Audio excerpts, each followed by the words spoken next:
With Riley Moss set to miss another game for the Denver Broncos, who will start at corner in his place? But before we talk about that, guys, I want to thank the affiliate partner for today's video, Whitebeard Signworks. Use code BS30, link in the description down below, to save $30 off your first purchase on NFL LED team logo signs, just like this really cool sign behind me. Again, that is code BS30, link in the description down below.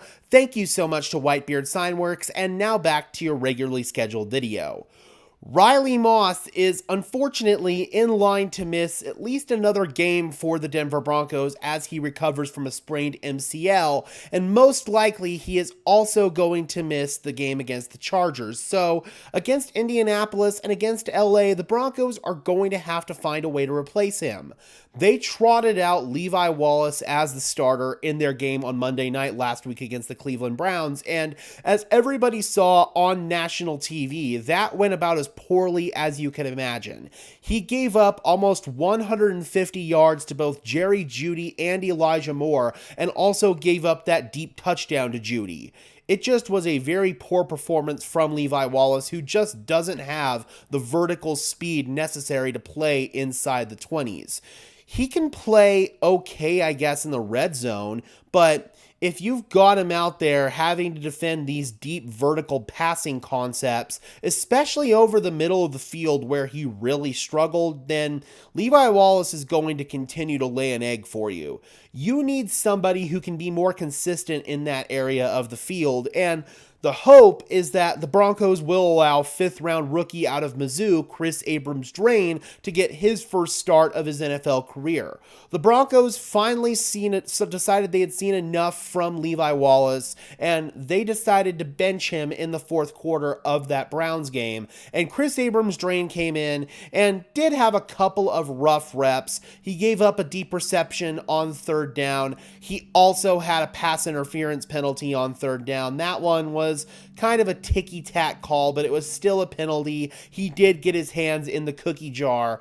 So Chris Abrams-Draine is probably going to have to go through some baptism by fire in his first start, but I'm more comfortable going through growing pains from a rookie corner who has a really high ceiling in the NFL than a 10-year veteran who's probably not going to be on your roster long term. I think that with Chris Abrams-Draine, yeah, he might give up some deep completions, he might get flagged here or there, but that's a lot better than what we saw from Levi Wallace. Wallace was virtually unplayable out there on Monday Night Football. So it really does seem like, at least in between the 20s, Chris Abrams-Draine is going to get the nod. In red zone situations where you don't have to rely so much on vertical speed, we might see Levi Wallace out there because he is very fundamentally sound as a player. It's just his speed is a big time issue, and he was giving up bad leverage as well in that game against Cleveland. He consistently was opening up his hips and had his butt to the sideline, and that just allowed the Browns to spam the middle of the field because Wallace would just be in trail all the way when the Browns would cut across the middle. Same thing when they burned him on that deep post route with Jerry Jeudy. So Wallace has to get better in terms of not opening up his hips. He's got to stay fundamentally disciplined, and honestly, in the red zone, he's pretty decent at it. In short yardage situations, he's decent at it. But when he's afraid that he's going to get beat vertically, that's when he gets his hips turned. That's when he gets caught biting. And that's when receivers can really beat him. And the Indianapolis Colts, they've got a guy like Alec Pierce, for example, who is really good with his straight line vertical speed. And he could potentially be a problem for a guy like Levi Wallace if they were to throw him out there. As far as Damari Mathis is concerned, I think the Broncos would prefer to keep him in sort of the dime role that they've got him in right now. That was the role that they had Levi Wallace in previously, but Mathis has come in and has made some nice plays in the dime.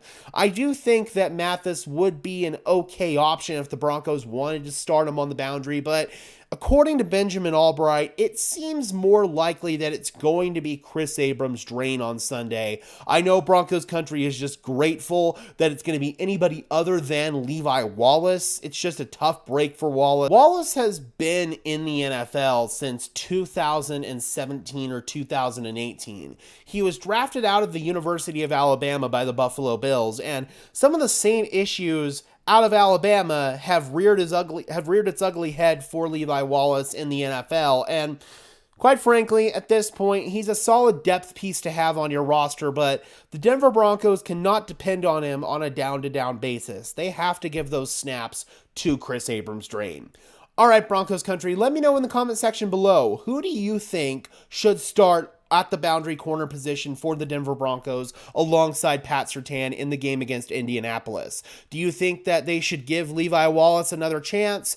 Do you think that Damari Mathis should get the nod? Or do you think Chris Abrams-Drain should get the nod? Drop those comments down below, guys. I would love to hear your thoughts, as always. Be sure to leave a like on this video as well as subscribe and ring the bell so these videos appear in your notification feed. I would really appreciate it, guys. Those are both free and easy ways to show your support. It helps tell YouTube's algorithm to push us out, and it helps us get seen by more and more members of Broncos country just like you and me. And before we get out of here, guys, I want to tell you about the other affiliate partner for today's video, Green Gridiron Helmets. Use code DENSYN, DENSYN, link also in the description down below to save off your first purchase on authentic NFL helmets, from small replicas like this one to full-size helmets. Again, that is code DENSYN, link in the description down below to save off your first purchase. Thank you so much to both Whitebeard Signworks and Green Gridiron Helmets. And until next time, guys, I'm your host, Gage Madrid, saying peace out.